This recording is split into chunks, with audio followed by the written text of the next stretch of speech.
Lu lagi asik-asik doom scrolling TikTok, terus tiba-tiba nemu konten yang kayaknya emosional, storytelling gitu. Terus tiba-tiba pas lu baca komen, lah ini mah di-endorse, lah ini mah sponsor, lah ini mah iklan. Terus langsung merasa kayak ketipu, terus marah. Tapi banyak yang kayak gitu. Nah, itu semua sebenarnya apa sih, No? Marketing apa itu, No? Dan apakah emang beneran bermanfaat atau malah sebaliknya? Kenapa jadi rame sih, No? Dan kenapa banyak orang nggak setuju sama konten kayak gitu? Sebenarnya apa yang terjadi? Apa, ayo?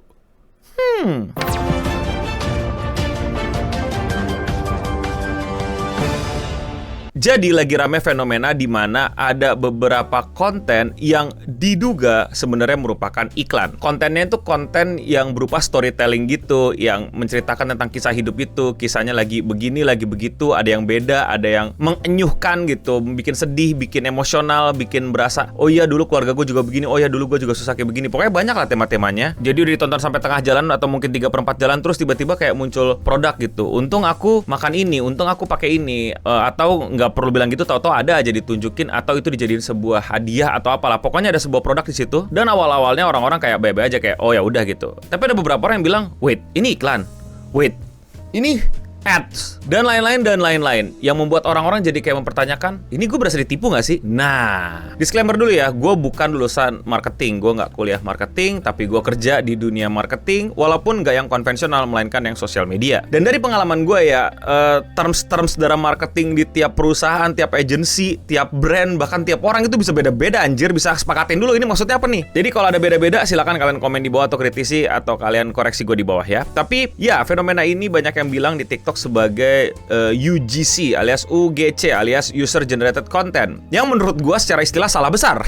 Realita yang lagi berusaha dijelaskan adalah sebuah konten yang seakan-akan itu genuine dari orang, cerita orang asli, nggak ada sangkut pautnya sama brand, nggak ada sangkut pautnya sama produk, nggak ada scripted, tapi tiba-tiba ada brand muncul. Itu bukan User Generated Content, itu namanya fake User Generated Content sebenarnya. Iya, palsu, karena User Generated Content itu adalah konten-konten yang dibuat sama user terhadap sebuah brand tanpa diminta, tanpa dibayar. Buat ikut seru-seruan, karena seneng, karena happy, karena pengen, karena temen, karena apapun. Yang penting ya dari user, walaupun ya bisa juga paid ya, tapi ya ada paid di depannya gitu. Tapi apapun konten yang dibuat sama user, emang genuine user terhadap sebuah brand, itu disebut UGC. Kalau mau pakai definisi radikalnya ya, ketika lu OOTD ya, atau gerem gitu, itu kan ada baju apa, ada ini apa gitu, terus lu pamerin, lu tunjukin gitu, oh lu lagi pakai ini, gue lagi pakai dasi ini, dan segala macem gitu kan. Lu mungkin nggak dibayar, lu mungkin nggak di endorse gitu, tapi lu senang aja bikinnya. Itu user generated content, bahkan story gitu. Ya story doang, lu hari ini makan apa, di restoran mana, bahkan mungkin nggak di tag, nggak di mention, tapi orang tahu itu di mana. Itu user generated content, dibuat sama user, bukan dibuat sama brand. Nggak dibayar, nggak dipaksa, nggak dibuat-buat. Yang kalian tonton fake user generated content, fake. Iya, itu istilah dari gua, terserah kalian mau ganti atau kalian mau sesuaiin. Tapi menurut gua fake. Loh, fake apa, No? Kan sama-sama user, kan sama-sama bikin tentang brand, walaupun ada yang dibayar, ada yang nggak dibayar. Di sini perbedaannya, dan disinilah yang membuat orang banyak nggak suka sama konten-konten kayak gini, karena itu bukan user, melainkan fake user. Seakan-akan menjadi user beneran, seakan-akan menjadi bener-bener genuine user, padahal enggak. Itu scripted, itu direkayasa, itu tidak kejadian sebenarnya, itu sudah dirancang, itu sudah diobrolin, itu fake user generated konten. Udah usernya fake, kontennya fake pula. Tapi rame, karena kenapa? Biasanya pakai sentuhan-sentuhan emosional, pakai cerita-cerita sedih, cerita keluarga, cerita relationship, suami istri, ibu anak, ayah anak perempuan, kemiskinan, perjuangan, struggle, dan lain-lain, yang relate banget lah sama masyarakat, sama banyak orang gitu. Ya, keluarga kan gitu loh. Hampir semua orang punya keluarga gitu. Belum tentu fungsional. Dan lebih ditonton orang, karena treatmentnya itu kayak konten-konten user pada umumnya. Nggak langsung brand, nggak langsung kayak kelihatan disponsorin, nggak langsung kelihatan kayak ditaruhin barang di situ untuk orang-orang jadi ketahuan, kelihatan, tertarik, dan mungkin beli. Nah, disitulah yang membuat orang-orang jadi nggak suka sama konten kayak gini. Fake-nya, seakan-akan itu kejadian nyata dia, seakan-akan itu ayah dia yang mau menderita, ibu dia yang menderita, relasi keluarganya yang nggak baik, orangnya yang tulus atau apa, itu semua ternyata fake. Yang mereka pikir itu bener, yang mereka pikir itu adalah user beneran, tapi itu ternyata adalah user buat-buatan dari agensi atau brand, seakan-akan itu kejadian nyata. Nyatanya itu sinetron. Jadi penonton merasa tertipu. Nah, apa bedanya, No, sama konten kreator? Konten kreator kan juga biasanya kayak lu nih tiba-tiba ngomong terus tahu-tahu nanti kayak gini.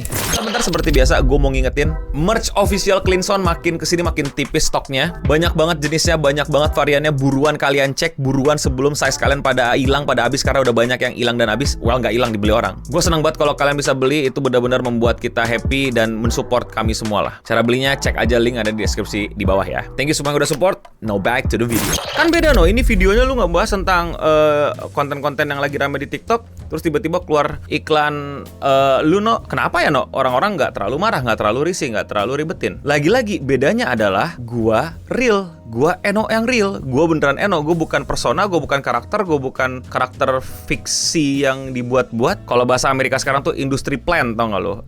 Jadi kayak udah disiapin sama industri biar gede gitu, sama Hollywood biar gede. Yang di TikTok itu orang nemuin seakan-akan beneran orang biasa, seakan-akan orang yang mengalami kejadian-kejadian yang mirip sama mereka, relate sama mereka. Ternyata nggak, mereka dibohongin. Gua tetap Eno bening. Yang di tengah videonya ada iklan, orang tetap nikmatin konten gua, dan orang tahu mungkin ada iklan, mungkin nggak. Tapi gua nggak bohongin lu, gue tetap Eno bening. Yang itu belum tentu beneran, namanya si A si B dengan kejadian beneran si A si B. Sehingga orang merasa tertipu, sehingga orang malah merasa nanti sebenarnya, nah kita kan ngomongin ke bagian brandnya ya. Yang menurut gue kalau lu masih ngelakuin ini, ya nggak tahu ya, kayaknya gue lihat dari lapangan sih malah jadi kurang ya. Lagi-lagi gue nggak tahu bagaimana penilaian agency sekarang atau teman-teman brand. Gue juga pengen diskusi sama kalian kalau misalnya gue keliru. Menurut pemahaman gue, lu tuh nyari traffic dengan cara apapun gitu loh, walaupun itu bikin nama brand lu jadi dipertanyakan, jadi jelek, atau pas di monitor, sosial media monitoring tuh sentimen masyarakat tuh jadi malah negatif tau. Gue gak ngerti kenapa ini jadi sesuatu yang lu okein gitu, karena lu brand. Kalau lu konten kreator, kalau influencer, lu mau jelek, mau bagus, selama lu rame, ya AdSense-nya jalan aja, trafficnya naik aja. Tapi kan kalau brand, UMKM, apapun barang lu mau viral 1 juta, kalau yang beli 100 kan kayak, ya itu conversion rate-nya berapa tuh? Apa nggak mending lu bikin views-nya cuman 10.000 tapi yang beli juga 100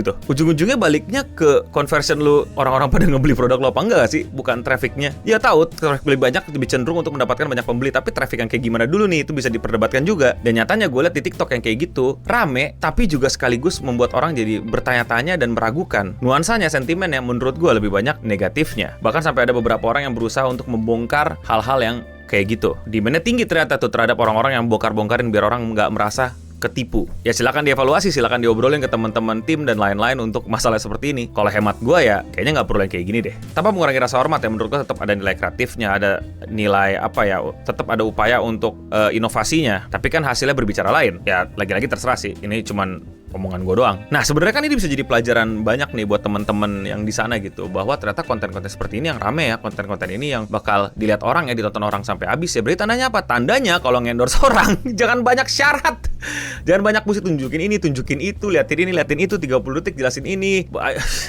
Ya gue tahu, gue juga pernah kerja di brand dan lain-lain, itu perlu juga. Cuman ya adalah menurut gue tuh kayak kasarnya gini ya, kalau mau dipersingkat gitu ya. Lu mau hire konten kreator, lu mau bayar konten kreator karena lu butuh trafficnya. Dan orang ini yang paling tahu gimana caranya trafficnya hadir. Jangan lu yang merasa ngerti, jangan lu yang merasa tahu gimana cara dapetin trafficnya.